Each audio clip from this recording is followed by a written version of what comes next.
The basement was dark, almost suffocating in its gloom. Damp, musty air filled my lungs, making each breath feel heavy and laboured. Each step echoed in the silence, a haunting reminder of my solitude. A cold wind brushed past me, sending shivers down my spine. I shivered uncontrollably. It wasn't just the cold that made me tremble. Something felt wrong. An unsettling presence lingered. I reached for my flashlight, my hands shaking. The beam flickered, casting erratic shadows and illuminating dust particles dancing in the air like tiny spectres. Then I saw them. Shadows. They seemed to have a life of their own. Lurking in the corners they moved, shifting and swirling like smoke, as if they were watching me. My heart pounded in my chest, each beat louder than the last. I froze, fear gripping me like a vice, paralyzing me. This house, it was never meant to be a home. It felt abandoned, yet not empty. It was a sanctuary for something else, something dark, something that thrived in the shadows. The shadows danced closer, their movements almost hypnotic, drawing me in with a sinister allure. I could hear them now. Whispers, soft, indistinct murmurs that sent chills down my spine. They were like a haunting melody echoing through the darkness, filling the room with an eerie presence. They seemed to be everywhere and nowhere at the same time.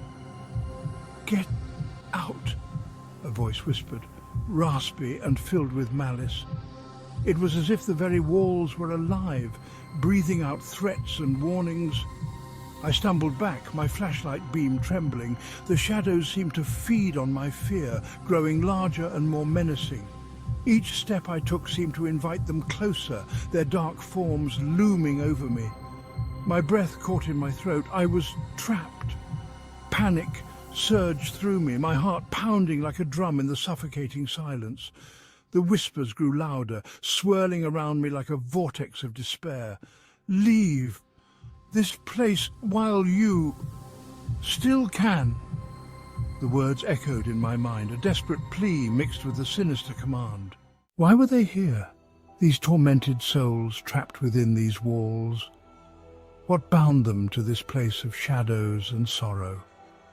I had heard the stories, whispers of a family that once lived here, their lives cut short by a tragedy too terrible to speak of. Were these their tormented souls, seeking solace or perhaps revenge? The air grew colder, heavier.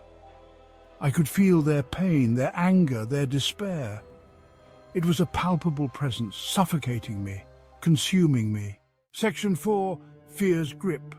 My hand trembled as I reached for the basement door. I had to get out, escape this prison of fear, but the shadows held me captive. They whispered my name, their voices laced with a chilling familiarity. They knew me, but how? Panic surged through me. I was no longer an observer, a curious visitor. I was now a part of their world, drawn into their spectral web. Section 5.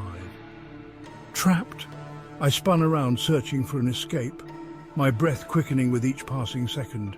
But the shadows had me surrounded, their presence suffocating and inescapable. Their whispers echoed in my ears, a chorus of despair that seemed to grow louder with every heartbeat. Was this the end? Would I be trapped here forever, lost in this abyss of darkness and despair? The thought was unbearable. Or could I somehow break free from their grasp and escape this haunted prison? I had to find a way. The shadows closed in, their whispers growing louder, more insistent, as if they were feeding off my fear. My heart pounded against my ribs, each beat a reminder of my fragile existence. I had to make a choice, stay and face the unknown terror, or run and risk everything for a chance at freedom.